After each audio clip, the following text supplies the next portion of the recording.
अपराह्न उपासना उपस्थित समस्त मु प्रभु जीशु नाम अभिनंदन एवं स्वागत जनाई आसंत आज उपासना आमे प्रार्थना सह उपासना कार्य आरंभ करिबा प्रार्थना करिबा। प्रेमिक दयालु स्वर्गस्थ पिता आमे धन्यवाद दउछु ऑनलाइन माध्यम रे तुमर आराधना उपासना करिया निमंते आमान को सुजोग देइछंती आमे सेति पई धन्यवाद दउछु। तुम पाखरु पाइथिबा सब आशीर्वाद करुणा दया पाए मैं तुम निकटे धन्यवाद प्रशंसा गौरव करुछु। आमे जेते जन प्रभु आज ऑनलाइन माध्यम रे तुम उपासना एकत्र ही परिछु आमे समस्ते आमे निजको निजर परिवार देश राज्य विश्व को तुम पात्रे रखुछु। पुणी आज उपासना रे तुम उपस्थिति अनुभव करू करू आनंद करिया पई आमान को अनुग्रह प्रदान करंतु। पुणी आज उपासना आरंभ रु उपासना शेष पर्यंत प्रतिटी कार्य मध्य दे तुम नाम गौरवान्वित हो। सब गौरव तुमको दे आमे समस्ते तुम निकट समर्पित ही प्रार्थना धन्यवाद प्रभु यीशु ख्रीष्ट नाम रे उत्सर्ग करुअछु। आमेन। आमने प्रभुकर गौरव निमंते गीत द्वारा तांकर प्रशंसा आराधना उपासना करिबा। तेणु आमने प्रथम गीत दी प्रभुकर गौरव पई गाइबा गर्व दंभ अभिमान काहीकि एते। ए गीत द्वारा आमने समस्ते प्रभुकर प्रशंसा करिबा।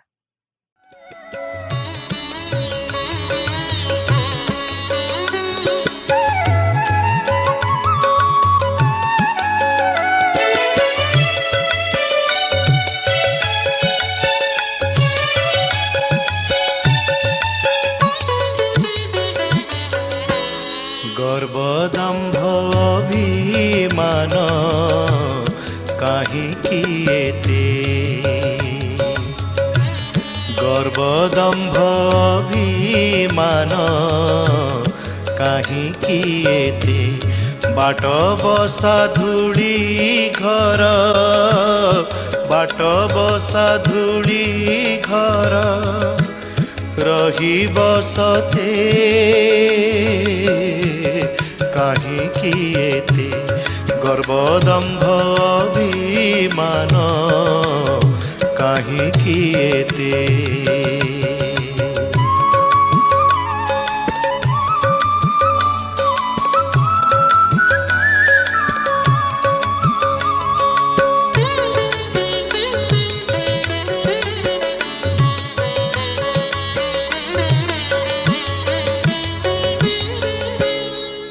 तोर पुने जन्ह हुआ से होई बोलिन। ए तोर पुने जन्ह हुआ से होई बोलिन। वृथा रूप जौबन वृथा रूप जौबन स्वपन जेते काहीकि एते। गर्व दंभ अभिमान काहीकि एते।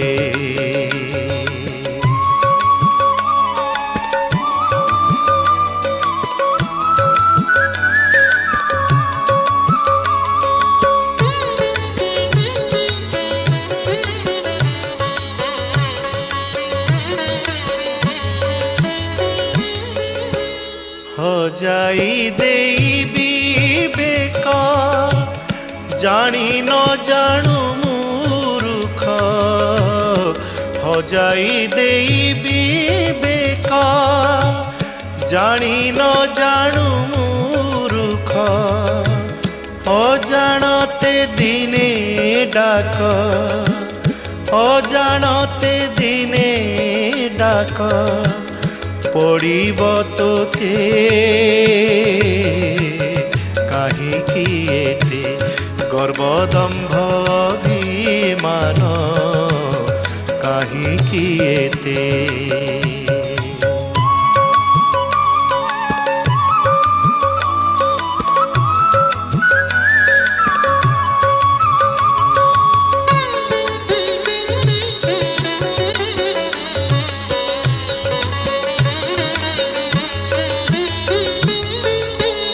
एकला आसीछु तुही संगे केही जीवे नाही एकला आसीछु तुही संगे केही जीवे नाही संगते नेलाणी बोही संगते नेलाणी बोही कह के केते काहीकि एते गर्वदम्भ अभिमान काहीकि एते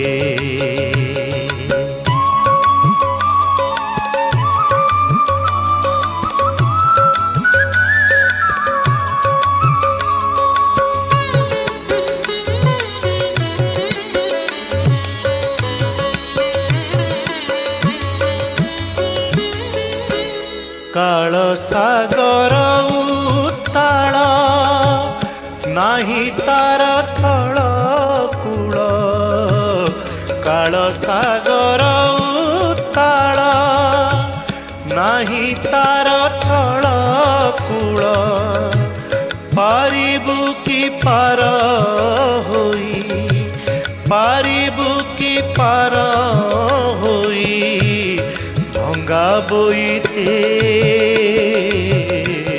काहीकि एते गर्वदम्भ अभिमान काहीकि एते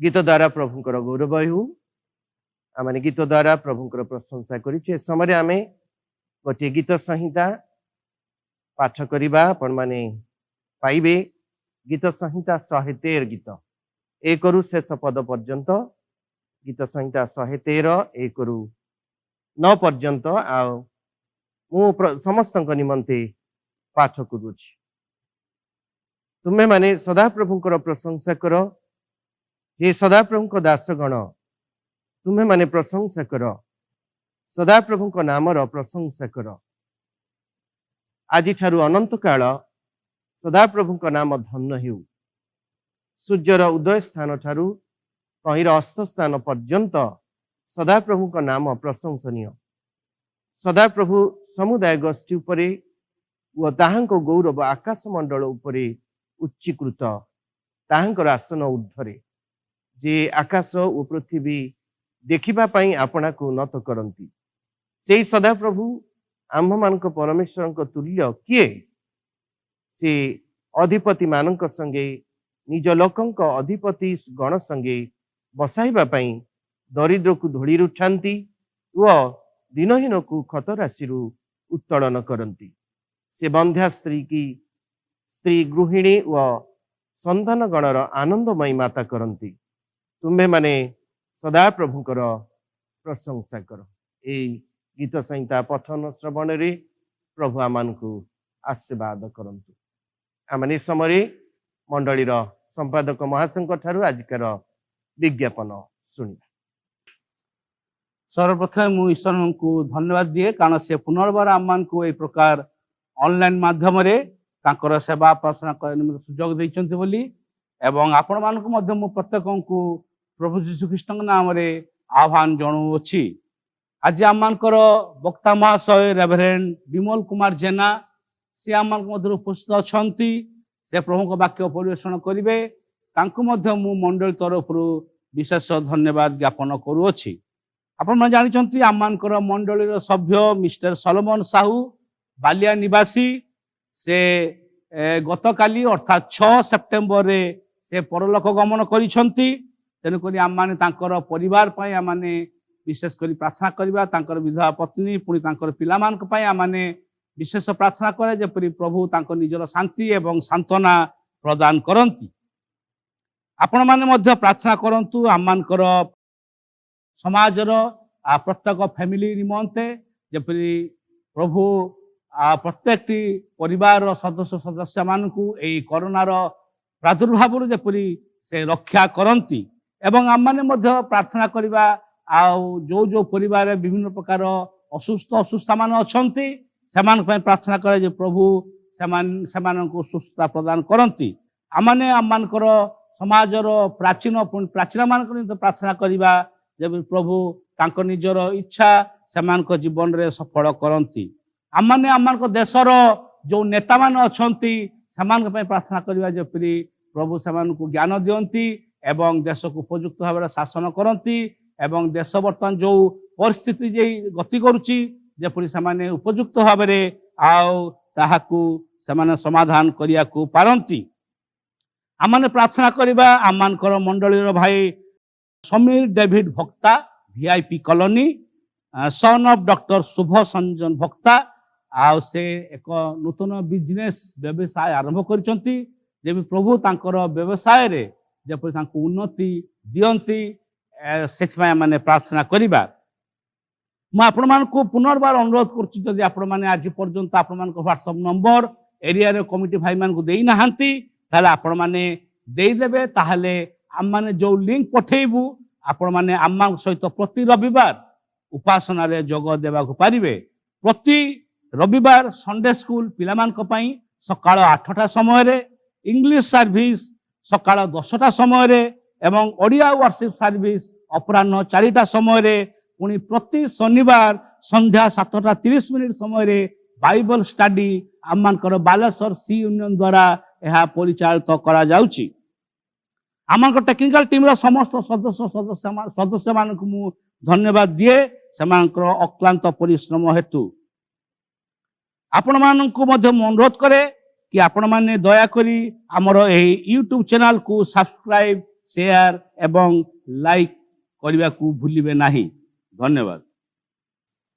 प्रार्थना करिबा ए समस्त विषय निमंते आसंता माने प्रार्थना रे समय काटिबा। प्रिय प्रभु आमे धन्यवाद प्रशंसा गौरव करूछु आमानक प्रति तुम दया तुमर करुणा उणा करी नाहंती एथिपाई आज आमे सुस्थ एवं जीवित अछु।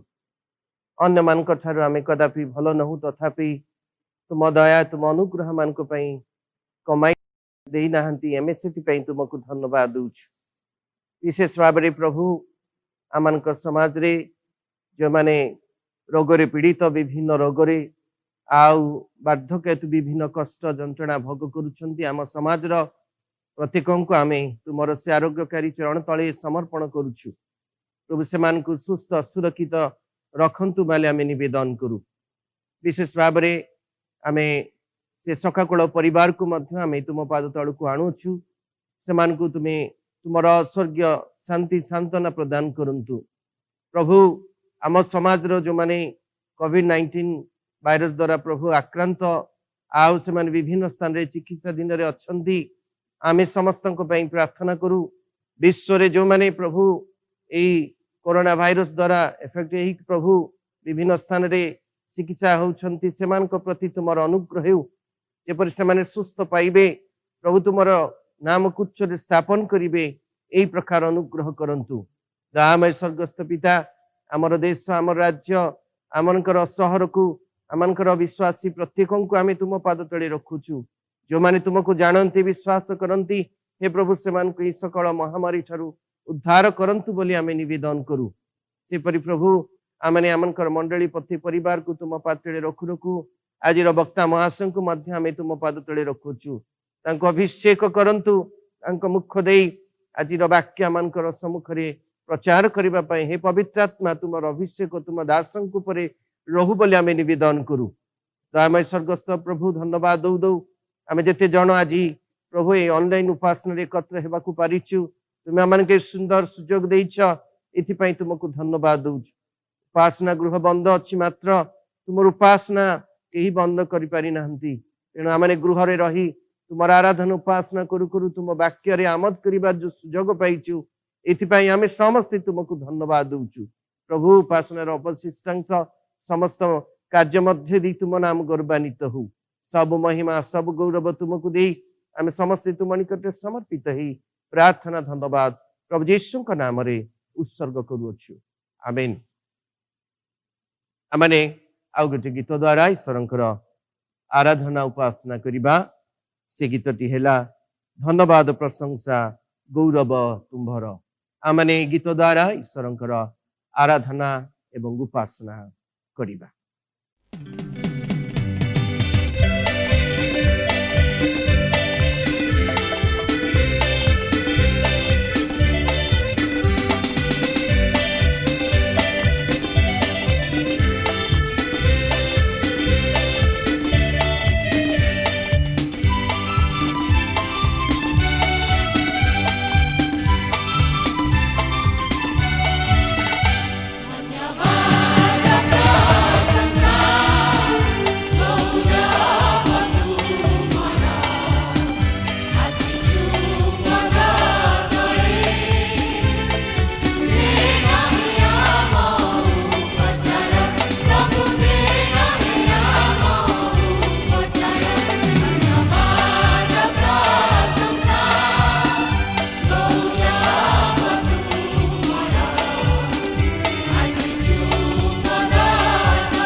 आमने गीत द्वारा ईश्वरंकर आराधना उपासना करुछु। आसु आमने मुख खोली प्रभुंकर गौरव प्रशंसा करिबा। प्रेमिक दयालु स्वर्गस्थ पिता धन्यवाद प्रशंसा गौरव पुनर्बार आम समस्ते मिसी तुमको करुछु, कारण सब प्रशंसा गौरव पाइबा एकमात्र योग्य यह आम स्वीकार करुछु। हे दयामय प्रभु जे आमको प्रतिदिन प्रति मुहूर्त सुरक्षा प्रदान करछंती, यदि तुम्हें आमको एक प्रकार सुरक्षा न दे था प्रभु आमने समय जीवित एवं सुस्थ तुमार आराधना उपासना करि पारि न थांती। तेणु प्रभु आमको सुरक्षा देइछंती, सकल महामारी आमको सुस्थ सुरक्षित रखिछंती। एथिपाई आमे तुमको धन्यवाद दउछु। जेते धन्यवाद देले हे प्रभु तुम निकटे ता अल्पटे आमनकर आ समस्त धन्यवाद तुम्हें ही पाओ, कारण तुम द्वारा आमे सकल आशीर्वाद पाइछु। सेथिपाई आमे तुमको धन्यवाद दउछु। तेणु प्रभु आमे समस्त मिसी समस्त धन्यवाद प्रशंसा गौरव केवल प्रभु यीशु ख्रीष्टଙ୍କ नामରେ उत्सर्ग करूछु। आमेन। आमने गीत द्वारा प्रभुंकर प्रशंसा करिछु। वर्तमान आमे प्रभुंकर वाक्य सुनिबा। मानक मध्यरे प्रभुंक दास रेवरेंड विमल कुमार जेना महाशय अछंती। मु प्रभु यीशु ख्रीष्टଙ୍କ नामରେ तांको स्वागत जणाई से सम्मुख को आसीबे एवं प्रभुंक वाक्य रे आमन कल्प सम आ से प्रदान करिवे।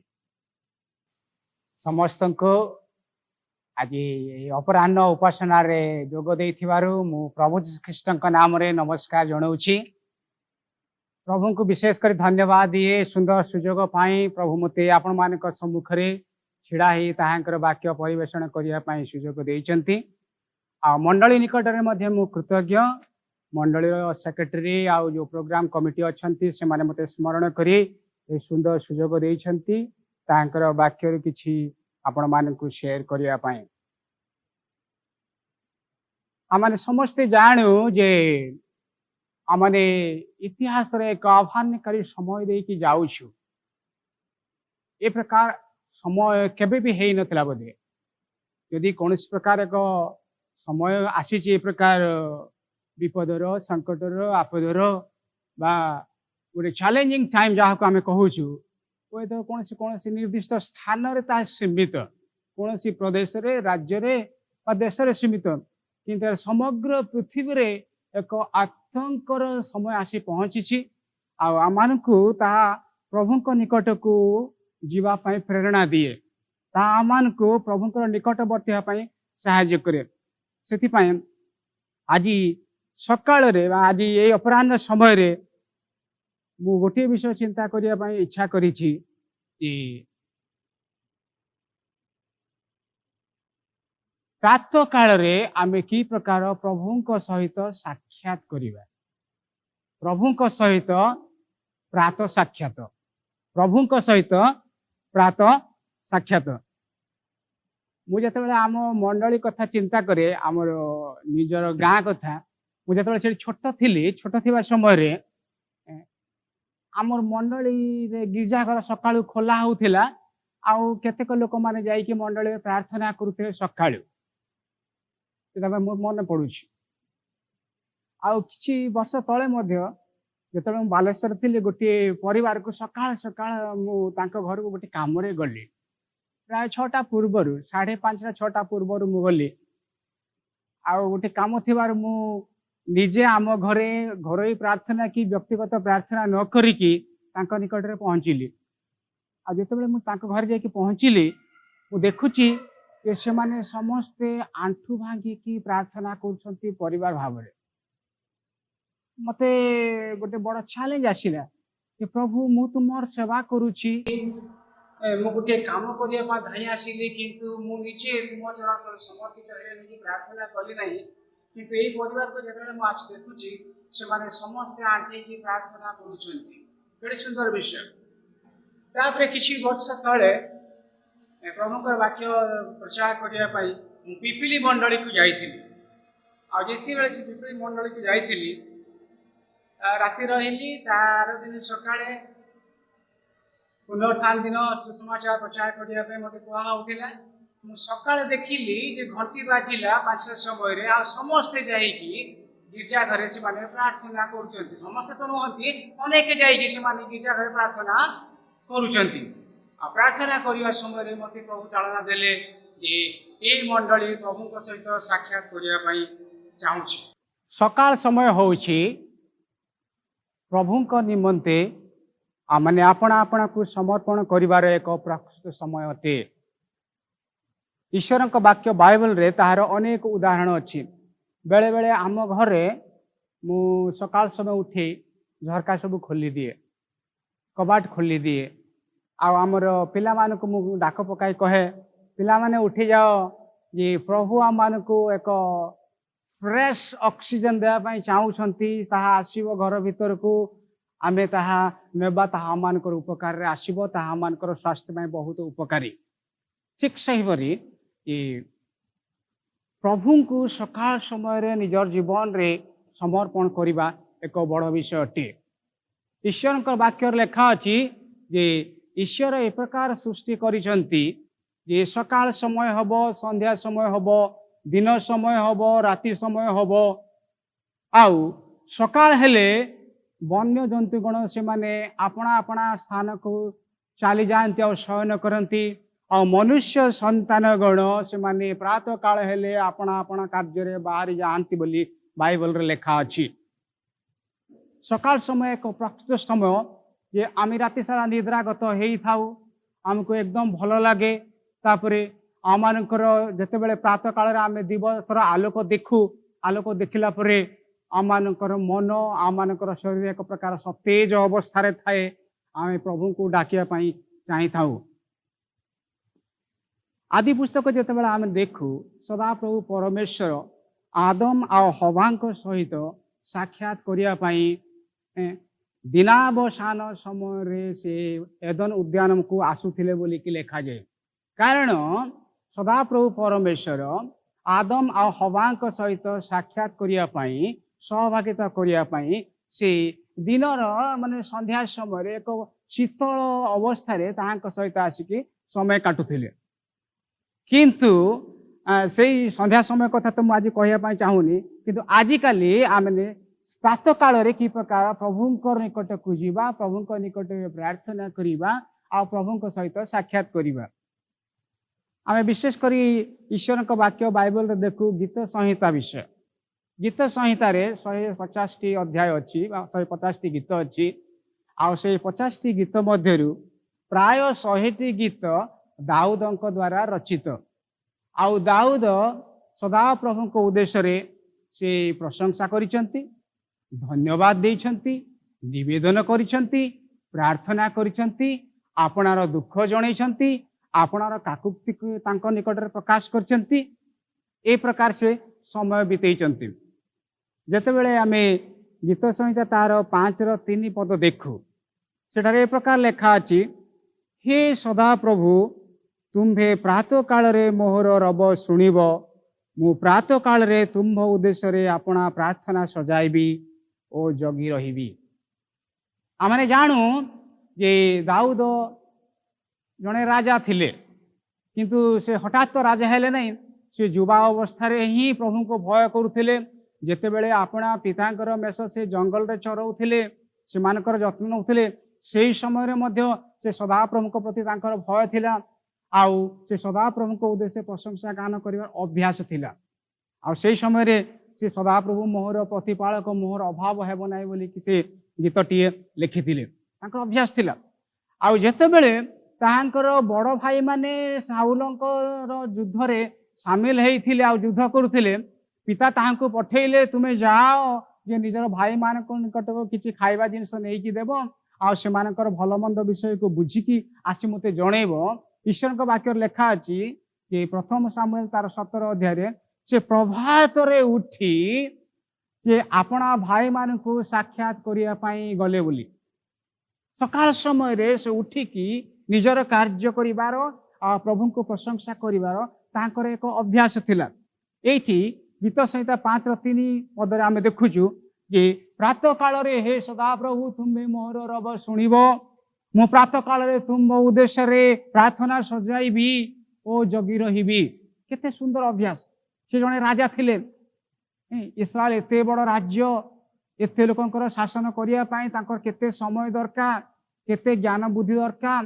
सभासद मानकर केते परामर्श दरकार किंतु से सब को छाड़ी से निजर जीवन को प्रभु को उद्देश्य रे प्रथमे देहा पाई चाहूचंती कारण से जानी थिले जे प्रभु को बिना तांको जीवन रे कौन प्रकार उन्नति आसीबो नाही आ प्रभु तांको जो दायित्व देइछंती एते बड़ देश को शासन करिया पाई ता मधे से भलरे करि पारिबे नाही सेति पाई आपना जीवन रे से प्रभु को प्रथमे स्थान देइथिले अनेक अंशर मधे लिखा अछि कि गीत संहिता 68 रो 88 रो 13 पद जदि आपण माने देखिबे सेटा लिखा अछि प्रभात रे मो प्रार्थना तुम निकट रे उपस्थित हब सकाळ समय रे से सबू छाड़ी की कितनी बेला मु उठिबी मोर प्रिय प्रभु को पाखक जीवी तांको निकट रे मु प्रार्थना करिबी तांको सहित मु साक्षात करिबी तांकर रब सुनिबी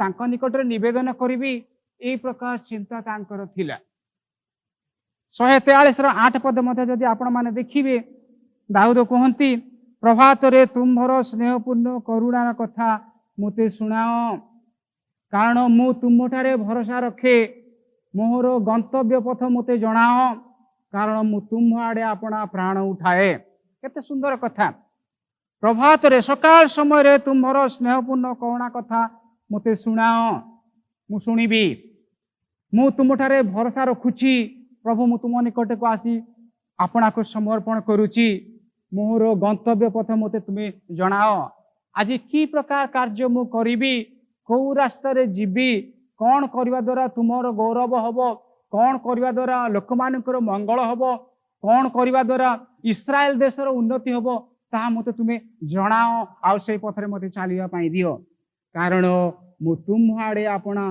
प्राण उठाए तांकर प्राथमिकता थिला जेबेका यीशु माथ्यू पुस्तक रे 6 अध्याय कहती कि तू माने प्रथम रे ताहांकर राज्य और धार्मिकता अन्वेषण कर तापरे से समस्त तू मान को दिया जीवो मु तो अनेक समय बेले बेले भाबे ए द्वितीय पदटा अछि कि ताहापरे ए समस्त विषय तुम मान को दिया जीवो एटा बेले बेले नथिले भलो बोली मु बेले बेले भाबे जेतु मनुष्य हिसाब रे आमे कौन प्रभु को ठारू पाइबा प्रभु आमन को कौन आशीर्वाद देबे कौन आमन को मिलिबो आमनकर स्वार्थ चेष्टा आम करिथाउ कौन मो पाई लाभ हबो से विषय में चिंता करिथाउ किंतु ईश्वरंकर वाक्य कहे जे तू माने प्रथमे सबु छाड़ी देई कि ताहांकर राज्य आ धार्मिकता अन्वेषण कर दाऊदंक जीवन रे सहिता थिला सेति पई मु सदा प्रभु को आड़े अपना प्राण उठेबी जेते बेला आमे गीत संहिता तार 42 पद 1-2 पद आमे देखू सेठारे गीत रचक कहती से दाऊद तो से गीत रचक नहांती 42 पदटा से कोर संतान मानकर गीत जे हरिणी जे रूप जल स्रोत निकट को जाई कि जल पाई धक्काए हे सदा प्रभु परमेश्वर मोर प्राण तुम्भ पाई धक्काए मु तुम्भ निकट रे केते बेले आसिक उपस्थित हेबी तुम्भ बिना मोर प्राण निरस अटे तुम्भ बिना मोर प्राण शुष्क अटे से केवल सदा प्रभु को चाहूंती ये जो कोरोना आतंक समय रे बोधे प्रभु आमान को ये प्रकार का आह्वान देवाई चाहूंती जे हे मनुष्य संतान गण तुम्हें अपना चेष्टा रे किछि करि पारिबो नाही जेहेतु से होचंती सार्वभौम परमेश्वर से आपणार इच्छा अनुसार सब कार्य करती ईश्वर का वाक्य लेखा अछि जहा ताहांकर इच्छा ता से करती ताहांकु मंत्रणा देव किए ताहांकु ज्ञानर विषय शिखेइब किए से सदा प्रभु परमेश्वर से सार्वभौम परमेश्वर अटंती से अपना इच्छा अनुसार से सब कार्य करती से हुए तो मनुष्य मानकु आमानकु से एक प्रकार आह्वान दौंती जे हे मनुष्य माने हे मनुष्य संतान गण तुमने फेर आम निकट को फेर जेहेतु आम निकट रे विश्राम अच्छी आम निकट रे शांति अच्छी आम निकट रे स्थिरता अच्छी आम निकट रे तृप्ति अच्छी आ जेते बेले तुमे आम निकट को आसीबो तुमर अस्थिरता सबु विचलित हेबा विषय सबु चली जीवो सीता दाऊद जानी आम जानू जे गीत संहिता प्रथम अच्छी तापर हितोपदेश पुस्तक अच्छी यार गोटे सुंदर गोटे विषय अच्छी गीत संहिता मान को शिखाए जे तुम्हें सदा प्रभु निकट को आस निजक समर्पण कर ताहां तुम्हें अनुग्रह लाभ कर ताहां तुम्हें बल शक्ति पाओ आ हितोपदेश मान को शिक्षा दिए जे सदा प्रभु तुम्हें अनुग्रह पाइला परे ताकठारु बल पाइला परे तुम्हें अन्य लोक मान सम्मुख रे छिड़ा हेबाकू पारिबो। सामुएल को विषय माने जानिचु जे सामुएल सदा प्रभु को भय करुथिले आ सामुएल को विषय लेखा अछि सामुएल तार 3 अध्याय रे जे जेतेबेले सामुएल अनुग्रह रे ईश्वर सकाशे से वृद्धि पाइबाकू लागिले ताहांकर गोटिए कथा मध्य ईश्वर तले पड़िबाकू देले नाही जे से छोट समय सदा प्रभु को भय करुथिले एली जेतेबेले तांकू डाकिले राति रे मध्य से तांको निकट धाई जाउचंती जेहेतु केतेबेले मते सदा प्रभु परमेश्वर डाकिबी केतेबेले मु सदा प्रभु स्वर शुणिबी मु ताहांको निकट को जीवी तार अपेक्षा से थिले सेति सदा प्रभु तांको डाकिले आउ सदा प्रभु को अनुग्रह से बढ़िले जेतेबेले से बड़ हेले इस्राएल रक महान भविष्य वक्ता हेले ताहांकर गोटिए कथा मध्य सदा प्रभु परमेश्वर तले पड़िया पाई देले नाही। प्रिय भाई भौणी माने प्रथमे ईश्वर आम मान को ताहांको निकट को आसिया पाई डाकंती जेतेबेले ताहांकर डाकर आमे सुनु तांको निकट को जाऊ आ तांकर अनुग्रह लाभ करू तापरे आमने ईश्वर को दृष्टि रे शक्ति पाई थाऊ आमने अन्य लोक मानक सम्मुख रे छिड़ा हे पाई बल पाई थाऊ आ प्रभु आम को से लोक मानक सम्मुख रे व्यवहार करती एटा एक प्राथमिक विषय नुहे कि प्रार्थना करिबा बाइबल पढ़िबा तो ख्रिस्टियान जीवन एक प्राथमिक विषय किंतु ए अभ्यासटा बेले बेले आम मानकर न थाए आमे बेले बेले राति लेट नाइट पर्यंत 10टा 11टा 12टा पर्यंत मध्य काम करिया पई इच्छा करिथाउ आ जेहेतु मु 12टा पर्यंत काम कली मु सेति पई 8टा पर्यंत सोईबी ए प्रकार मनोभाव आम मानकर आसी जाए किंतु प्रभु चाहती जे तुम्हें सकाळ समय उठिले मु तुम सहित साक्षात करिबी आ विशेष करी मो पिला विषय मध्य मु देखे जे जे से पाखरे मोबाइल सब थाए आउ से माने आमे सब मु प्राय 10टा बेले सज्जा को चली जाए सोया पाई किंतु से माने 10टा परे मध्य से स्क्रीन किए तो मोबाइल देखु थाए ना तो काफर लैपटॉप किंतु जेते बेले मु प्रभुंकर लोक मानक ठारू किछि शिक्षा पाई बही पढ़े देखे जे सोईबार गोटे घंटा पूर्वर आमने स्क्रीन सम्मुख रे रहिबा उचित नुहे जदि आपण 10टार सोया पाई जाउचंती 9टारे आपण मोबाइल स्क्रीन ऑन करिवे नाही किंबा लैपटॉप की कंप्यूटर स्क्रीन ऑन करिवे नाही जेहेतु ताहा आमानकर मन भीतर को चली जाए जा फल रे आमे जेतेबेले सज्जा को जाऊ सोया पाई जाऊ आमान को भल निद हुए नहीं आ जदि आमे लेट नाइट रे सोया पाई जिबा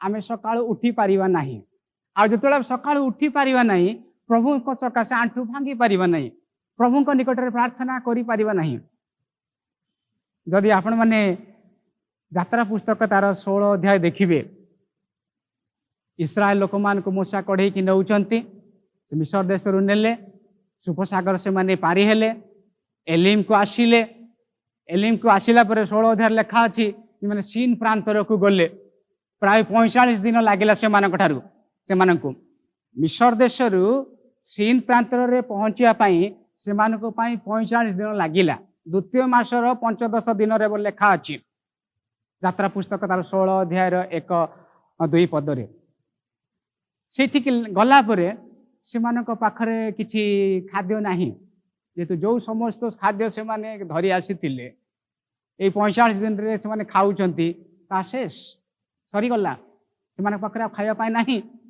आउ पानी मध्ये भलटा नाही पिया पाई सेति पई आस्ते आस्ते प्रभु को प्रति से मानकर ध्यान रहिला नाही आउ सेमानंकु जे मोशा आउ हारण कढ़ेकी आणुचंती सेमानंक प्रति मध्य सेमानंकर मनोभाव भल रहिला नाही। सेमाने विचलित हेई गले, अस्थिर हेई गले, आउ सेमानक विरुद्ध रे बचसा करिया को लागिले जे तुमे आम मानकु काहे कि मिसर देशरु कढ़ेकी आनिल, एठारे खाइया पई आम मानकर किछि खाद्य नाही, पिया पई आम मानकर पानी नाही, आमे एठी भोकरे मरुछु, आमे हुए तो मिसर देश रे खाई खाई सेठी मरिथिला आम मानकर भल हेई थांता, किंतु तुमे एठी के आनी आम मानकु भोकरे मारुछ। मूसा विचलित हेले आ कहिले तुमे आम मानक विरुद्ध रे काहे कि बचसा करूछ, तुमे जे आम मानक विरुद्ध रे बचसा करूछ ताहा नुहे, किंतु तुमने परमेश्वरଙ୍କ विरुद्ध रे बचसा करूछ। किंतु परमेश्वर से समय मूसा को डाकिले विचलित हो नहीं, अस्थिर हो नहीं, तुम लोक मान को कह आम से खाइबा को देबा, आम से पीवा को देबा। संध्या समय रे भाट विपक्षे आसबे, से जेतिकी इच्छा सेतिकी मांस खाइबे, आ सकाळ समय से एक आश्चर्यजनक खाद्य आम से देबा, से परितृप्त हेबे। लेखा अछि सेठी जे प्रातः काल रे तुम्हें माने ईश्वरंकर महिमा देखिबो। तो मूसा आश्चर्य होइथिबे, जेहेतु हिसाब अनुसार जेते लोक मानक से कढ़ेकी आणुथिले प्राय 6 लाख रु अधिक पुरुष ही थिले। माने स्त्री लोक मानकर संख्या को जदि मिसेइबा, पिला मानकर संख्या को जदि आमने मिसेइबा, अति कम रे 20 लाख लोक हेबे। मूसा आश्चर्य होउचंती जे 20 लाख लोक पाई प्रभु तुम्हें कोठु मांस देव, प्रभु 20 लाख लोक पाई कोठु खाद्य देव, कोठु पानी देव, आश्चर्य होउचंती सी। आउ जणे लेखक लेखंती जे जदि से मानक पाई खाद्य आउ मांसर व्यवस्था करा जिवो, अति कम रे 10टा माल गाड़ी, ट्रेन माल गाड़ी रे प्रतिदिन सकाळे आसीबार अछि। प्रतिदिन सकाळे 10टा माल गाड़ी रे खाद्य आ मांस भर्ती करिकि सेमानक निकट रे जदि पहुंचीबो ता यथेष्ट आश्चर्य नहे कि। मु गोटे छोटिया उदाहरण ये दे देबा चाहूची। मु ओडसा पोलाब रे काम करथली कुरुडा रे। मु काम करता समय रे सेठी प्राय 300 जन पिला मानक रेनबो चिल्ड्रन सेंटर रे थिले। बेले बेले आमको कुरुडा जाई कि से माने को निमते चावल डाली परिबा ए सब आनिया पई कुआ होतला अन्य मानक मु देखिची। आ जते बेले से माने दुकानी को जाई पचारंती आज्ञा चावल अछि कि नाय 5 बस्ता ही अछि, नाही डाली केते अछि, नाय गोटे बस्ता अछि। माने सेमानक पाई 300 जन पिला पाई कुरुडा भली जागा रे माने यथेष्ट चावल नाही। से समय कथा प्राय 20 वर्ष तलर कथा कहूची मु। आ से डाली नहीं। तबे आपण चिंता करंतु जे एते लोक 20 लाख लोक सेमानक पाई खाद्य, सेमानक पाई मांस किमिति आसीबो। प्रभु कहले आमे देबा, आमे देबा। आउ तापर दिन सकाळठु जेतेबेले समय सकाळे उठुचंती देखुचंती जे फ्रांसर चारिपटे एक प्रकार धला जिनिस धनिया परि हेकी पड़िछि। आ सदापुर परमेश्वर कहले तुम इस्राएल लोक मान को कह से माने प्रस्तुत हुअन्तु, से माने बाहर को जातु, से माने एई जिनिसटा संग्रह करंतु, से माने परितृप्त हेबे। प्रिय भाई भौणी माने से माने को केते बेले जिया पई कहिले सकाळे। आ प्रभु से माने कहिले जे तुमे जदि सकाळू जीव नाही, मान्ना संग्रह करिवो नाही, तुमे पाइबो नाही। जेते बेले खरा हबो सेटा तरल जीव। एटा माने को निमंते शिक्षा कि आमे जेते बेले सकाळ समय प्रभु को निकट को जाउनु, तांकर अनुग्रह लोडुनु, तांकर मुख अन्वेषण करुनु, दिन सारा दरांडी हेबा को पड़े, आमे तांकर अनुग्रह पाउनु। और एक उदाहरण बाइबल रे अछि देखंतु। ଯେ ସେ ଉଦାହରଣ ଯଦି ମୁଁ ଫେରିଯିବି ସେଇ ମାନ୍ନାର ଉଦାହରଣକୁ, ଯେ କେତେକ ଲୋକ ଡେରିରେ ଗଲେ ପାଇଲେ ନାହିଁ, ଯେଉଁମାନେ ପ୍ରାତଃ କାଳରେ ଗଲେ ସେମାନେ ପାଇଲେ। ତାପରେ ଗୋଟେ ସୁନ୍ଦର ବିଷୟ ସେଠି ପ୍ରଭୁ କହିଛନ୍ତି ଯେ ବିଶ୍ରାମବାର ଦିନ ତୁମେ ସେଠିକି ଯିବ ନାହିଁ, ତା ପୂର୍ବ ଦିନ ଯେତେବେଳେ ତୁମେ ସଂଗ୍ରହ କରିବା ପାଇଁ ଯିବ, ଆମେ 2 ଗୁଣ ଖାଦ୍ୟ ତୁମକୁ ଦେବା, ଆଉ ସେଇ ଦିନ ଖାଇବ, ଆଉ ବିଶ୍ରାମବାର ଦିନ ମଧ୍ୟ ତୁମେ ଖାଇବ, ତୁମମାନଙ୍କର କିଛି ଅଭାବ ହେବ ନାହିଁ। କିନ୍ତୁ ମନୁଷ୍ୟ ପ୍ରକୃତି ସେମାନେ କ'ଣ ଚାହୁଁଛନ୍ତି? ଗଲେ ଆଉ ସେମାନେ ସଂଗ୍ରହ କଲେ, ଆଉ ବିଶ୍ରାମବାର ଦିନ ମଧ୍ୟ ସେମାନେ ସକାଳୁ ଯାଇକି ଖୋଜୁଛନ୍ତି। ଏଇଟା ଲୋଭାସକ୍ତ ମନୁଷ୍ୟ।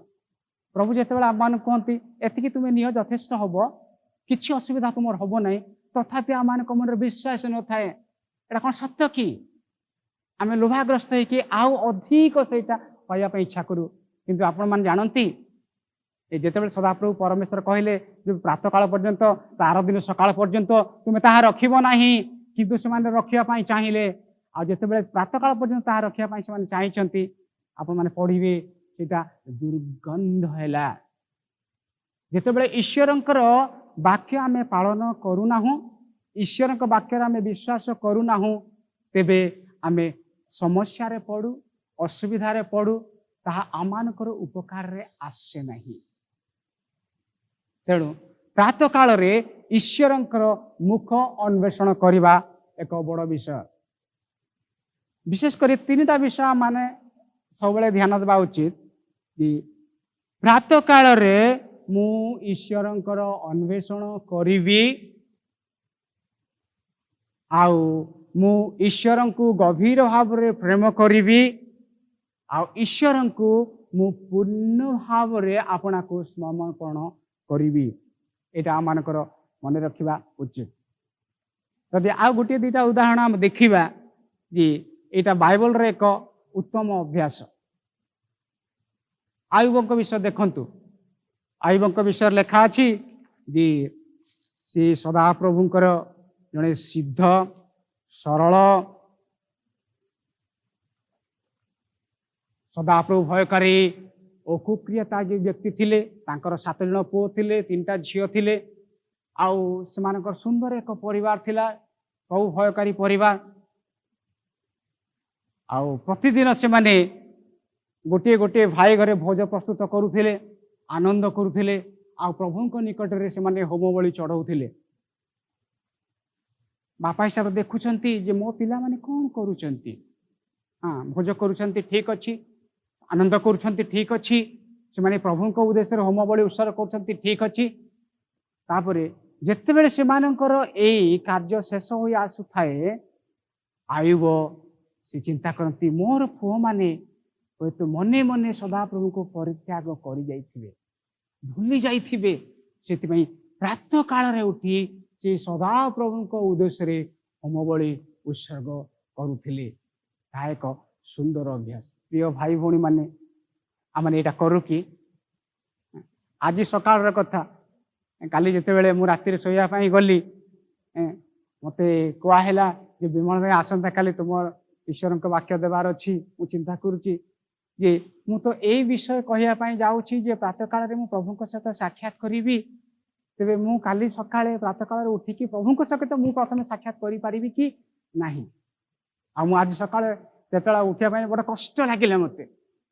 ମୁଁ ଆଲାର୍ମ ଦେଇକି ପ୍ରାୟ ଶୁଏ 4:40ରେ, କିନ୍ତୁ 4:40ରେ ଆଲାର୍ମ ଥରେ ବାଜିଗଲା, ମୁଁ ଉଠି ପାରୁନାହିଁ। ଦ୍ୱିତୀୟ ଥର ଯେତେବେଳେ ସ୍ନୁଜ୍ ବାଜିଲା, ମୋତେ ମନେ ପଡ଼ିଲା ତୁମକୁ ଉଠିବାକୁ ହବ। ଆଉ ବଡ଼ କଷ୍ଟରେ ମୁଁ ଉଠିଲି। ତାପରେ ପ୍ରଭୁଙ୍କ ନିକଟରେ ଆଣ୍ଠେଇଲି, ପ୍ରାର୍ଥନା କଲି, ପ୍ରଭୁ ତୁମେ ମୋତେ ସାକ୍ଷାତ କର, ତୁମେ ମୋତେ ଅନୁଗ୍ରହ ଦିଅ, ତୁମେ ମୋତେ ସ୍ପର୍ଶ କର, ଆଉ ତୁମେ ମୋତେ ବଳ ଦିଅ ତୁମର ବାକ୍ୟକୁ ପରିବେଷଣ କରିବା ପାଇଁ, ତୁମ କଥା କହିବା ପାଇଁ। ସେଟା ଆମମାନଙ୍କର ଅଭ୍ୟାସ ହେବା ଦରକାର। ଗୁଡ଼ାଏ ବିଷୟ ଅଛି, ଆଉ କେତେକ ବିଷୟ ମୁଁ ଆଜି ଆପଣମାନଙ୍କ ଆଗରେ ସେୟାର କରୁନାହିଁ। କିନ୍ତୁ ସକାଳ ସମୟରେ ଯେତେବେଳେ ଆମେ ପ୍ରଭୁଙ୍କ ନିକଟରେ ନିଜକୁ ସମର୍ପଣ କରି ସାକ୍ଷାତ କରୁ, ତାହା ଆମମାନଙ୍କ ନିମନ୍ତେ ଆଶୀର୍ବାଦ ଯୁକ୍ତ ବିଷୟ ହୁଏ ସେ ବିଷୟ ମୁଁ କିଛି କହିବା ପାଇଁ ଚାହୁଁଛି। ଆପଣମାନେ ଯାକୁବଙ୍କ ବିଷୟ ଜାଣିଥିବେ। ଯାକୁବ ଆଉ ଏସୋ ଦୁଇ ଭାଇ ଥିଲେ। ଆଉ ଯାକୁବଙ୍କର ନାମ ଅନୁସାରେ ଜଣେ ପ୍ରବଞ୍ଚକ, ଆଉ ସେ ଐଶ୍ୱଙ୍କ ଠାରୁ ଆପଣାର ଆଶୀର୍ବାଦ ନେଇଯାଇଥିଲେ। ତାପରେ ଏ ପ୍ରକାର ଏକ ସମସ୍ୟା ହେଲା ଯେ ମା ଆଉ ବାପା ସେମାନେ ଚିନ୍ତା କରି ଯାକୁବଙ୍କୁ ଏଇଠି ରଖିବା ନାହିଁ, ତାଙ୍କ ମାମୁଁ ଘରକୁ ପଠେଇଦେବା ବୋଲି ସେମାନେ ଚିନ୍ତା କଲେ। ଚିନ୍ତା କଲା ପରେ ଯାକୁବ ହାରଣ ଉଦ୍ଦେଶ୍ୟରେ ଯାତ୍ରା କରିବା ପାଇଁ ବାହାରିଲେ। ଯେତେବେଳେ ଯାତ୍ରା କରିବା ପାଇଁ ଯାଉଛନ୍ତି ସେ ବେଥେଲ ନାମକ ଏକ ସ୍ଥାନରେ ସନ୍ଧ୍ୟା ହେଇଗଲା। ଆଉ ସେଇଠି ସେ ଶୋଇପଡ଼ିଲେ। ଆଉ ସଦାପ୍ରଭୁ ପରମେଶ୍ୱର ତାଙ୍କୁ ଏକ ଦର୍ଶନ ଦେଲେ।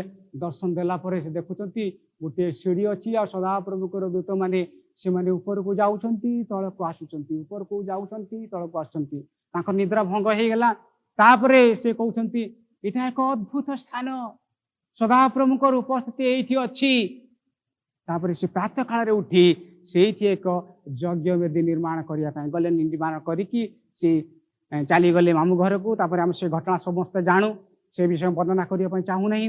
କିନ୍ତୁ ଯେତେବେଳେ ସେ ଫେରିକି ଆସୁଛନ୍ତି ତାଙ୍କ ମନରେ ଅଛି ଯେ ଏସୋଙ୍କ ସହିତ ତାଙ୍କର ଭଲ ସମ୍ପର୍କ ନାହିଁ। ଏସୋ ହୁଏତ ତାଙ୍କୁ କ୍ରୋଧ କରୁଥିବେ, ତାଙ୍କୁ ରାଗୁଥିବେ, ତାଙ୍କର ଅନିଷ୍ଟ କରିବା ପାଇଁ ଚିନ୍ତା କରୁଥିବେ। ସେଥିପାଇଁ ଯେତେବେଳେ ସେ ଫେରିକି ଆସୁଛନ୍ତି, ସେ ତ ଏକଲା ଯାଇଥିଲେ, ସେ ଏକଲା ଆଉ ଆସୁନାହାନ୍ତି। ତାଙ୍କର ଦୁଇଟା ସ୍ତ୍ରୀ ଲେୟା ଆଉ ରାହେଲ, ଆଉ ତାଙ୍କର ଅନେକ ଗୁଡ଼ିଏ ସନ୍ତାନ ଅଛନ୍ତି, ଆଉ ଅନେକ ଧନ ସମ୍ପତ୍ତି ଅଛି। ଆଉ ଫେରି ଆସିବା ସମୟରେ ସେ ଲେଖା ଅଛି ଆଦି ପୁସ୍ତକ ତାର 22-22 ଯଦି ଆପଣମାନେ ପଢ଼ିବେ, ଜାବୋକ ଘାଟରେ ସେ ପ୍ରଥମେ ତାଙ୍କର ସ୍ତ୍ରୀ ପିଲାପିଲିମାନଙ୍କୁ ପହଞ୍ଚେଇ ଦେଲେ ଘାଟର ଆରପଟେ। ତାପରେ କିଛି ସମ୍ପତ୍ତି ମଧ୍ୟ ପହଞ୍ଚେଇ ଦେଲେ। ତାପରେ ସକାଳ ହେଲା ବେଳକୁ ସେ ଫେରି ଆସିଲେ। ଯେତେବେଳେ ସେ ସକାଳ ହେଲା ଫେରି ଆସିଲେ, ସେଠି ଭଲ ଭାବେ ଦେଖାଯାଉ ନାହିଁ, ମାନେ ଚିହ୍ନି ହଉନି ସେ ପ୍ରକାର ଏକ ପ୍ରାତଃକାଳ ଅବସ୍ଥା। ହଠାତ୍ ଜଣେ ତାଙ୍କୁ ଆକ୍ରମଣ କରିବାକୁ ଆସିଲେ। ସେ ହୁଏତ ଭାବିଥିବେ ଏଟା ଏସୋ କି ନା ଏସୋ କାହାକୁ ପଠେଇଛନ୍ତି କି? ଆଉ ତାଙ୍କ ସହିତ ସେ ମଲ୍ଲ ଯୁଦ୍ଧ କରିବାକୁ ଲାଗିଲେ। ନା ଏ କିଏ ଲୋକ, ମତେ ସେ ଅନିଷ୍ଟ କରିବା ପାଇଁ ଚାହୁଁଛି, ମତେ ମାରିଦେବା ପାଇଁ ଚାହୁଁଛି। ତାପରେ ତାଙ୍କ ସହିତ ସେ ମଲ୍ଲ ଯୁଦ୍ଧ କଲେ। ଲେଖା ଅଛି ସକାଳ ପ୍ରାୟ ଚିହ୍ନିବା ଅବସ୍ଥା ଆସିଗଲା। ଯିଏ ତାଙ୍କ ସହିତ ଯୁଦ୍ଧ କରୁଥିଲେ ସେ ସଦାପ୍ରଭୁଙ୍କର ଜଣେ ଦୂତ। ଆଉ ତାଙ୍କୁ ସେ ନ ପାରିବାରୁ ତାଙ୍କର ଉରୁ ଦେଶରେ ଆଘାତ କଲେ ବୋଲି ଲେଖା ଅଛି। ଆଉ ଉରୁ ଦେଶରେ ଆଘାତ କରିବା ପରେ ଯାକୁବ ତାଙ୍କୁ ଛାଡ଼ିଲେ ନାହିଁ, ତାଙ୍କୁ ଧରିଲେ। ସେ କହିଲେ ଯେ ମୁଁ ତୁମକୁ ଛାଡ଼ିବି ନାହିଁ, ତୁମେ ଯେ ପର୍ଯ୍ୟନ୍ତ ମୋତେ ଆଶୀର୍ବାଦ କରିନାହ ସେ ପର୍ଯ୍ୟନ୍ତ ମୁଁ ତୁମକୁ ଛାଡ଼ିବି ନାହିଁ। ତାପରେ ସେ ତାଙ୍କୁ ପଚାରିଲେ ଯେ ତୁମ ନାମ କ'ଣ? ସେ କହିଲେ ମୋ ନାମ ଯାକୁବ। ଆଉ ସଦାପ୍ରଭୁଙ୍କର ଦୂତ ତାଙ୍କୁ କହିଲେ ତୁମେ ଆଜିଠାରୁ ଆଉ ଯାକୁବ ନାମରେ ଖ୍ୟାତ ହବ ନାହିଁ, କିନ୍ତୁ ଇସ୍ରାଏଲ ନାମରେ ଖ୍ୟାତ ହବ। ଯାକୁବ ନାମର ଅର୍ଥ ହେଉଛି ପ୍ରବଞ୍ଚକ, ଯେ ଅନ୍ୟମାନଙ୍କୁ ଠକେ, ଅନ୍ୟମାନଙ୍କୁ ପ୍ରବଞ୍ଚନା କରେ। ଆଜିଠାରୁ ତୁମ ନାମ ଇସ୍ରାଏଲ ହବ, ଅର୍ଥାତ୍ ସଦାପ୍ରଭୁ ପରମେଶ୍ୱରଙ୍କ ସହିତ ଯୋଦ୍ଧା। ପ୍ରିୟ ଭାଇ ଭଉଣୀ ମାନେ, ସେ ଆଶା କରିନଥିଲେ ଯେ ସକାଳ ସମୟରେ ସଦାପ୍ରଭୁ ପରମେଶ୍ୱର ମୋତେ ସାକ୍ଷାତ କରିବେ ଆଉ ମୋତେ ଆଶୀର୍ବାଦ କରିବେ। ଆପଣ ଏ ପ୍ରକାର ଅନୁଭୂତି କେବେ ପାଇଛନ୍ତି କି? ଆପଣ ଜାଣିନଥିବେ, ଚିନ୍ତା କରିନଥିବେ, ହୁଏତ ବିଭିନ୍ନ ପ୍ରକାର ସମସ୍ୟାର ଥିବେ, ଅସ୍ଥିରତାର ଥିବେ, ବିଚଳିତ ଅବସ୍ଥାରେ ଥିବେ। କ'ଣ କରିବି, ମୋର ଏତେ ସମସ୍ୟା, ମୋର ଏତେ କାମ, ବୁଝିପାରୁନଥିବେ। ସେହି ସମୟରେ ଯେତେବେଳେ ଆମେ ସଦାପ୍ରଭୁଙ୍କ ନିକଟରେ ଆପଣାକୁ ସମର୍ପଣ କରୁ, ଆପଣାର ଚିନ୍ତା ସମସ୍ୟାକୁ ସମର୍ପଣ କରୁ, ସେ ଆମମାନଙ୍କୁ ସ୍ପର୍ଶ କରନ୍ତି। ଆଉ ତାଙ୍କର ସ୍ପର୍ଶ ଆମମାନଙ୍କୁ ପରିବର୍ତ୍ତନ କରେ। ଯେଉଁ ଦିନ ଠାରୁ ଯାକୁବ ଈଶ୍ୱରଙ୍କର ସ୍ପର୍ଶ ପାଇଲେ ସେ ଏକ ଭିନ୍ନ ଲୋକ ହେଇଗଲେ। ଯାକୁବଙ୍କୁ କ୍ଷମା ଦେବା ପାଇଁ ଚାହିଁଲେ, ଯେଉଁମାନେ ତାଙ୍କର ଅନିଷ୍ଟ କରିଥିଲେ ସେମାନଙ୍କୁ କ୍ଷମା କରିଦେବା ପାଇଁ ଚାହିଁଲେ। ତାପରେ ସଦାପ୍ରଭୁ ତାଙ୍କୁ ଏତେ ଆଶୀର୍ବାଦ କଲେ ଯେ ସମଗ୍ର ପୃଥିବୀ ତାହାଙ୍କ ଦ୍ୱାରା ଆଶୀର୍ବାଦ ପ୍ରାପ୍ତ ହେଲା। ତାହାଙ୍କ ଔରସରୁ ଉତ୍ପନ୍ନ 12 ଗୋଷ୍ଠୀକୁ ସଦାପ୍ରଭୁ ପରମେଶ୍ୱର ଆପଣାର କଲେ। ମୂଷାଙ୍କ ବିଷୟ ଦେଖନ୍ତୁ। ମୂଷାଙ୍କ ବିଷୟ ଯେତେବେଳେ ସେ ଇସ୍ରାଏଲ ଲୋକମାନଙ୍କୁ ନେଉଛନ୍ତି, ଯାତ୍ରା ପୁସ୍ତକ ତାର 33 ଆଉ 34 ପଦରେ ଯେତେବେଳେ ସଦାପ୍ରଭୁ ପରମେଶ୍ୱରଙ୍କ ନିକଟକୁ ସେ ଯାଇକି ଦଶ ଆଜ୍ଞା ଆଉ ଈଶ୍ୱରଙ୍କ ବ୍ୟବସ୍ଥା ଆଣୁଛନ୍ତି, ସଦାପ୍ରଭୁଙ୍କ ଉପସ୍ଥିତିରେ ରହିକି ସେ ଆସୁଛନ୍ତି। 40 ଦିନ ହେଇଗଲା, ଏପଟେ ଲୋକମାନେ ବ୍ୟସ୍ତ ହେଇଗଲେ। ହାରୁଣଙ୍କୁ କହିଲେ ଯେ ସେ ଲୋକଟା ଯେ ଆମକୁ କଢ଼େଇକି ଆଣୁଥିଲା ସେ କୁଆଡ଼େ ଗଲା ଆମେ ଜାଣିନୁ, ସେ ଆସିବ କି ନାଇଁ କି ଆମେ ଜାଣିନୁ, ତାର ପତା ସତା ନାହିଁ। ତେଣୁ ତୁମେ ଆମମାନଙ୍କୁ ଗୋଟିଏ ମୂର୍ତ୍ତି କରିକି ନେଇକି କଢ଼େଇକି ନିଅ। ଆମେ ଜାଣୁ କି ଦୁଃଖର ବିଷୟ। ସଦାପ୍ରଭୁଙ୍କର ଅନ୍ୱେଷଣ ସେମାନେ କରିବା ପାଇଁ ଇଚ୍ଛା କଲେ ନାହିଁ। ମୋଶିଆଙ୍କର ଫେରିବା ପର୍ଯ୍ୟନ୍ତ ସେମାନେ ଅପେକ୍ଷା କରିପାରିଲେ ନାହିଁ। ସେମାନେ ଆପଣାର ସୁନା ଦେଲେ, ଆଉ ଗୋଟିଏ ବାଛୁରୀ ନିର୍ମାଣ କଲେ ହାରୁଣ, ଆଉ ତାଙ୍କର ପୂଜା କରିବା ପାଇଁ ସେମାନେ ଗଲେ। ସେଇ କ୍ଷେତ୍ରରେ ଦେଖନ୍ତୁ ଯେ 34ର 2 ପଦରେ ଲେଖା ଅଛି, ମୁଁ ସେଇଟା ପଢ଼ିବା ପାଇଁ ଚାହୁଁଛି। ଯାତ୍ରା ପୁସ୍ତକ ତାର 34ର 2 ପଦ, 1 ଆଉ 2 ପଦ ପଢ଼ୁଛି। ଅନନ୍ତର ସଦାପ୍ରଭୁ ମୋଶିଆଙ୍କୁ କହିଲେ, ତୁମ୍ଭେ ପୂର୍ବ ପରି 2 ପ୍ରସ୍ତର ପଟା ଖୋଳ। ତୁମେ ଯେଉଁ ପ୍ରସ୍ତର ପଟା ଭାଙ୍ଗିଅଛ ତହିଁ ଉପରେ ଯାହା ଯାହା ଲେଖା ଅଛି ସେହି ସବୁ କଥା ଆମ୍ଭେ ଏଇ 2 ପ୍ରସ୍ତରରେ ଲେଖିବା। ଆଉ ତୁମ୍ଭେ ପ୍ରାତଃ କାଳରେ ପ୍ରସ୍ତୁତ ହୁଅ ଓ ପ୍ରାତଃ କାଳରେ ସିନୟ ପର୍ବତ ଆରୋହଣ କରି ସେଠାରେ ପର୍ବତ ଶୃଙ୍ଗରେ ଆମ୍ଭ ନିକଟରେ ଉପସ୍ଥିତ ହୁଅ। ପ୍ରଥମ ଥର କ୍ଷମା ଦେଲା ପରେ ଦ୍ୱିତୀୟ ଥର ଯାଉଛନ୍ତି, ଆଉ ସଦାପ୍ରଭୁ ପରମେଶ୍ୱର ମୋଶିଆଙ୍କୁ କହୁଛନ୍ତି ସକାଳେ ଆସ, ସକାଳେ ସିନୟ ପର୍ବତକୁ ତୁମେ ଚଢ଼ିକି ଆସ, ଆମ୍ଭେ ସେଇଠି ତୁମକୁ ଆଶୀର୍ବାଦ କରିବା। ପ୍ରିୟ ଭାଇ ଭଉଣୀମାନେ, ପ୍ରିୟ ବନ୍ଧୁଗଣ, ଯେ ମୋଶିଆଙ୍କୁ କହୁଛନ୍ତି କାଲି ସକାଳେ ତୁମେ ଆସ, ଆମେ ତୁମକୁ ସାକ୍ଷାତ କରିବା। ଆଉ ସେଇଠି ସାକ୍ଷାତ କଲେ, ପୁନର୍ବାର ସେଇ 10 ଆଜ୍ଞା ଲେଖିଦେଲେ। ଆଉ ସମାଗମ ତମ୍ବୁ ବିଷୟରେ ଯଦି ଆପଣମାନେ ଦେଖିବେ, ସମାଗମ ତମ୍ବୁ ଓଡ଼ିଆରେ ଲେଖା ଅଛି, କିନ୍ତୁ ଇଂରାଜୀରେ ତାହାକୁ ଟେଣ୍ଟ ଅଫ୍ ମିଟିଂ ଲେଖା ଅଛି। ଯେହେତୁ ସେମାନେ ପ୍ରାନ୍ତରେ ଭ୍ରମଣ କରୁଥିଲେ, ଈଶ୍ୱରଙ୍କର ପାଇଁ ରହିବା ପାଇଁ କୌଣସି ଜାଗା ନଥିଲା, ସେମାନେ ମଧ୍ୟ ତମ୍ବୁରେ ବାସ କରୁଥିଲେ। ଆଉ ଈଶ୍ୱରଙ୍କ ପାଇଁ ମଧ୍ୟ ଏକ ତମ୍ବୁ ନିର୍ମାଣ କରିବା ପାଇଁ ସଦାପ୍ରଭୁ ପରମେଶ୍ୱର ମୋଶିଆଙ୍କୁ କହିଲେ। ସେ ତମ୍ବୁ ନିର୍ମାଣ କରିବା ସମୟରେ ସେ କହିଲେ ଯେ ସେଇ ତମ୍ବୁ ଦ୍ୱାର ନିକଟରେ ଆମ୍ଭେ ତୁମକୁ ସାକ୍ଷାତ କରିବା, ଆମ୍ଭେ ତୁମକୁ କଥା କହିବା। ସେ ତମ୍ବୁ ନିର୍ମାଣର ଉଦ୍ଦେଶ୍ୟ ଥିଲା ଯେ ପ୍ରଭୁ ସେଇଠି ସେମାନଙ୍କୁ ସାକ୍ଷାତ କରିବେ। ଏଇଟା ମୋଶିଆଙ୍କର ଏକ ସୁନ୍ଦର ଉଦାହରଣ, ଯାହାଫଳରେ ଯେତେବେଳେ ମୋଶିଆଙ୍କ ସମ୍ମୁଖକୁ ମୋଶିଆ ଇସ୍ରାଏଲ ଲୋକମାନଙ୍କ ସମ୍ମୁଖକୁ ଆସି ଯାଉଥିଲେ, ସେମାନେ ତାହାଙ୍କର ମୁଖ ଦେଖିକି ସେମାନେ ଭୟ କରୁଥିଲେ ଯେ ତାହାଙ୍କର ମୁଖ ଏତେ ଉଜ୍ଜଳ ଯେ ଆମେ ଦେଖିପାରିବା ନାହିଁ। ସେଥିପାଇଁ ସେ ଗୋଟେ ମୁଖାଚ୍ଛାଦନ ବା ଆଜିକାଲି ଆମେ ଯେମିତି କହୁଛୁ ମାସ୍କ ପିନ୍ଧ, ମୁହଁ ଘୋଡ଼େଇ ଦିଅ, ସେ ମୁହଁ ଘୋଡ଼େଇକି ସେ ଆସୁ, ଆମେ ସିଧାସଳଖ ତାହାଙ୍କର ମୁଖକୁ ଆମେ ଦେଖିପାରିବା ନାହିଁ, ଯେହେତୁ ତାଙ୍କର ମୁଖରୁ ଏକ ପ୍ରକାର ଆଲୋକ ବିଚ୍ଛୁରଣ ହେଉଛି, ବାହାରୁଛି।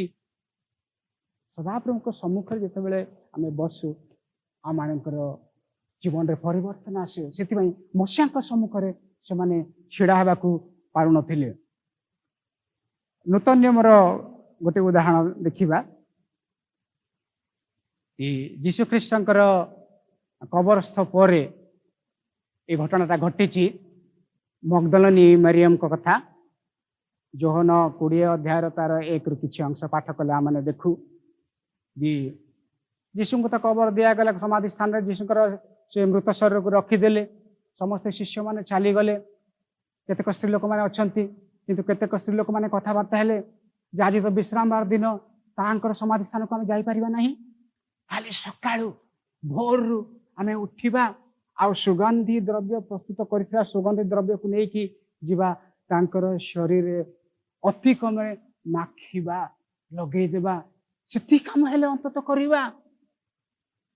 ସେମାନେ ରାତିରେ ଶୋଇଲେ କି ନାହିଁ ଜଣା ନାହିଁ, କିନ୍ତୁ ଆମେ ଜାଣୁ ଯେ ଅତି ଭୋରରୁ ସକାଳ ସମୟରେ ମଗ୍ଦଲିନୀ ମରିୟମ ଆଉ ସେ ଯାଉଛନ୍ତି ସମାଧି ସ୍ଥାନକୁ ଯାଇକି ସେ ଦେଖୁଛନ୍ତି ଯେ ପଥରଟା ଗଢ଼ା ହେଇଛି, ସମାଧି ସ୍ଥାନ ଶୂନ୍ୟ ଅଛି, ସେଠି ଯୀଶୁଙ୍କର ଶରୀର ନାହିଁ। से विचलित हो गले कि मोर प्रभुंकर शरीर को नहीं गले तापर से एणे तेणे खोजुछंती आ गोटे जगह तो लिखा अछि से धाई जाई पितर को अन्य शिशु मान खबर देले पुणी समाधि को जाउछंती आसुछंती तांकर मन अस्थिर कि मोर प्रभु को नहीं गले मु तांको अंतत देखिया पाई चाहे मोर प्रभु को के नेले आ तापर समाधि स्थान रो बाहर सिटी के बुलाबुली करिया समय आमे देखू जे जने व्यक्ति को से देखिले आ से भाबिले ये होई तो से बगीचार उद्यान माड़ी हेथिबो परा सेथिपाई तां पचारले महाशय आपण मोर प्रभुंक शरीर को नहीं जाइछंती कि ताको जदि आपण नेइछंती को स्थान रखिछंती मते कहंतु मु नहीं जीबी मोर प्रिय प्रभुंक शरीर को से प्रकार अवस्था मु छाड़ीबी नहीं तापर जेतेबेले से व्यक्ति तांकु कहिले मरियम से स्वररु से जानी देले जे उद्यान माली नुहंती ये होउछंती मोर प्रिय प्रभु जीशु केतेबेले मरियम प्रभु जीशुंकर साक्षात पाइले सकाल समय होता आम टिके आम या बुले कहवा जे केतेबेले जीशु मरियम को साक्षात करिया पई चाहिए जीशु प्रातः काल रे मरियम इठा को आसीबो से मते खोजिबो मो शरीर पई से व्याकुल हबो मते देखिया पई से व्याकुल हबो आ सेही समय रे मु ताहांको साक्षात करिबी साक्षात कला परे से तांको धरिया पई चेष्टा कले आ जीशु कहिले मरियम मते छाड़ी दियो मते धरी रख नाही कारण मुए पर्यंत पितांक निकट को आरोहण करी नाही जाई नाही प्रिय भाई भौणी माने प्रभु आम मानकु प्रातः काल रे साक्षात करिया पई चाहंती आमे जेतिकी तांको साक्षात करिया पई चाहू प्रभु तार अधिक परिमाण रे आम मानकु साक्षात करिया पई चाहंती आ सेति पई से दिन मरियम को से साक्षात कले केते सुंदर विषय से एकमात्र महिला जे प्रथमे प्रभु जीशु को पुनरुत्थान परे से तांकर दर्शन पाइले आउ आम जितेबले से जोहन 20 देखला परे 21 अध्याय को जाऊचु आपण माने से 21 अध्याय किछि अंश देखिबे आरंभ रु 14 पद पर्यंत 1 रु 14 पद पर्यंत सेठी गोटे सुंदर घटना लेखा अछि जे पितर कहिले जे एथर मु माछ धरिया पाई जीबी आउ तांको सहित आउ 6 जन शिष्य थिले से माने मध्ये कहिले जे तुमे जदि माछ धरिया पाई जाउछ आमे भी जीबू 7 जन जाको माछ धरिया पाई गले जाई कि से माने एठी जाल पकौछंती सेठी जाल पकौछंती किछि धरि पारु नाहंती तापरे जेतो सकाळ समय आसिला से कूल रे जने व्यक्ति देखा देले से पाखे आसिले आउ सेठी जोहन ताहांकु जानी पारले जे से जीशु तापर से समान कहिले जे तुमे डाहाण पटे जाई कि जाल पकाओ जीशुंकर कथा से माने सुनिले से माने डाहाण पाखु गले जाल पकेले आउ सेठी एते माछ धरिले जे सेमानकर जाल छेंडिया को लागिला एटा लुक 5 अध्याय रो कथा को मते स्मरण करे दिया मानकु ने एई जो मोर शिष्य माने पितर आउ 6 जण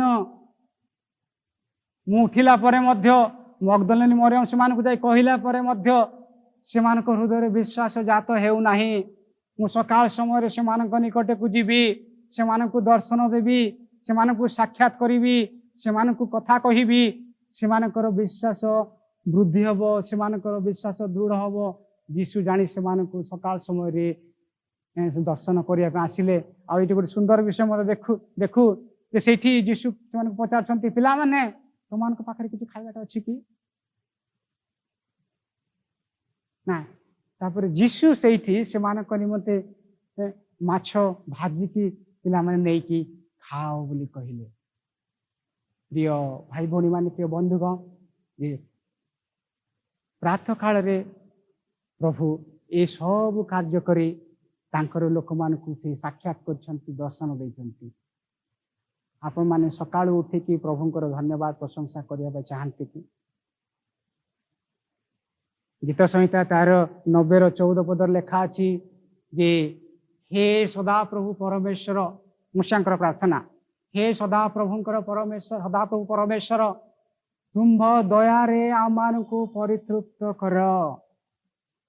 जिरमिया कहले 3:22 आउ बिलापतार 3:22 आउ 24 पदरे तुम्भर दया प्रति प्रभात रे नूतन कारण तुम्भर दया सकाशु आमाने विनष्ट हेई नाहु। आमान को ईश्वर को दयार आवश्यक अछि। ईश्वर को दया प्रति प्रभात रे नूतन आ ईश्वर ताकर दया रे प्रति दिन सकाळे आमान को परितृप्त करिया पाई चाहंती। यदि आम प्रभु को निकट को जीवा से आमान को निराश करिवे नहीं हताश करिवे नहीं से आमान को छाड़ी देवे नहीं दूर करिवे नहीं किंतु आमान को आत्मिक भाव में बलवान करिवे। अनेक समय रे आज आम कहीं एक पराजयर जीवन काटू एक निराशर जीवन कहीं काटू ना आम प्रभु को छाड़ी देकी निजे सब किसी काम करने चाहूँ। जन तो कहती जदि आम सकाळे प्रभु को पाइबा नहीं दिन सारा खोजिले से मिलिबे नहीं। अनेकंकर अनुभूति सेटा थिबो जेतेबेले सकाळे आमे धीरस्थ होइकी प्रभुंकर उपस्थिति रे आमे बसु तांकर अनुग्रह पाऊ दिन सारा काम करिया पाई एक प्रकार आनंद आसे एक प्रकार फूर्ति आसे एक प्रकार विश्वास आसे आ ताहा जे अनुभव करे से ही जानी पारिबो। तेणु प्रिय बंधुगण आमने निष्पत्ति नेबा जे प्रभु मु तुमको जत्नर सहित खोजिबी प्रभु मु तुमको गभीर भाव में प्रेम करी प्रभु मु तुम ठारे संपूर्ण भाव में विश्वास करी।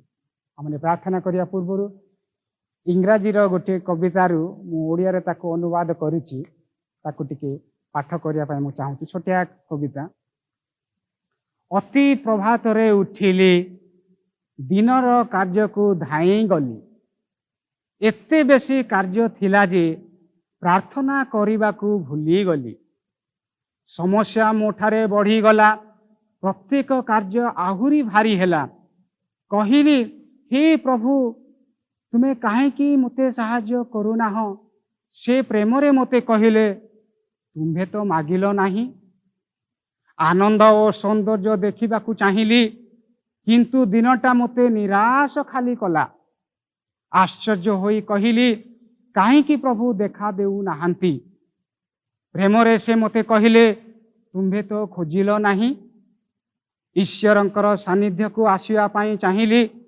मोर समस्त प्रचेष्टा विफल हैला प्रभु मते प्रेम रे सुस्थिर रे कहले हे पुओ मोर द्वार रे तो आघात कल नहीं आज किंतु प्रभात रे सहल उठिली दिन को जीवा पूर्वरु चिंता कली एते मोर काम करने को बाकी अच्छी प्रभु तुम चरण तले प्रार्थना रे समय बिताइबी। प्रभु आमान को आज अल्प चिंता द्वारा आशीर्वाद करंतु आसंतु प्रार्थना करिबा। मंगलमय दयामय करुणामय प्रभु तुमर धन्यवाद प्रशंसा गौरव स्तुति वंदना करुछु जे तुम्हें आश्चर्य परमेश्वर अट तुम्हें इस्राएल रक्षक तुम्हें घुमेबा परमेश्वर नुह जे इस्राएल को रक्षा करती से निद्रा जीवे नहीं कि घुमाइबे नहीं प्रभु तुमर दयार दृष्टि आमान सब बेले अच्छी जिते बड़े आमने रात्रि निद्रागत हो प्रभु तुम्हें आमान को जगी की रही था तुम्हें आमान को निरीक्षण करू था तापर प्रातः काल हेले मोर पुओ मोर झियो केते बेला उठिब मु तांकु साक्षात करिबी। प्रभु दिनर प्रथम मुहूर्त रे प्रातः काल रे आम्हे तुम्हर अन्वेषण करिबु प्रथमे तुम्हर मुख को आमे देखिबु प्रथमे तुम्हर स्वर को आमे सुनिबु आउ प्रथमे तुम्हर धन्यवाद प्रशंसा करिया पाई आमानकर मुख खोलिबु तुम्हें आमानकर सहवर्ती परमेश्वर हो सब गौरव महिमा पूजा प्रशंसा केवल तुमरी हो जीशुଙ୍କ नामରେ प्रार्थना କରୁଅଛୁ आमेन। आजिकार वाक्य निमंते वक्ता महर्षि को बालेश्वर बाप्टिस्ट मंडली तरफ विशेष विशेष धन्यवाद जनाई बहुमूल्य समय एवं वक्तव्य निमंते आसंता माने प्रार्थना सह आज उपासना कार्य शेष करिबा प्रार्थना करिबा। प्रेमिक प्रभु धन्यवाद दउछु आज वाक्य निमंते आमे जो वाक्य शुणियछु तदनुसार आमे जेपरी प्राप्त काल रे तुमको भेटिबा पाई तुमर प्रशंसा आराधना करिबा पाई प्राप्त काल रे करथिबा तुमर महत आश्चर्य कर्म को अनुध्यान करिया पाई जेपरी आमे प्रस्तुति हेरबा को पारू एथिपाई आमे सता भाव रे जति जण तुमर वाक्य श्रवण करियछु प्रत्येक को आशीर्वाद करंतु वक्ता महाशय को मध्य अनुग्रह दियंतु तांको मुख दे आमान को आज जो कथा कहिसंती प्रभु आमे समस्ते जेपरि आशीर्वाद पाइछु तदनुसार जीवन काटिबा को पारू अनुग्रह करंतु वक्ता महाशय को प्रचुर आशीर्वाद करंतु आहुरी तुमर सेवा कार्य पाई व्यवहार करंतु उपासनार आरंभ उपासनार शेष पर्यंत हे प्रभु तुमर उपस्थिति दे उपासना को परिचालना कले आमे से धन्यवाद दउछु पुनर्बार तुम निकट से प्रभु आमे समस्ते समर्पित हे ए समस्त प्रार्थना निवेदन केवल प्रभु जीशु ख्रीष्ट नाम रे उत्सर्ग करुछु आमेन। एते बेले प्रभु जीशु ख्रीष्ट अनुग्रह पिता ईश्वर प्रेम पवित्र आत्मा सहभागिता आम प्रत्येक सहवर्ती हो आमेन। नमस्कार।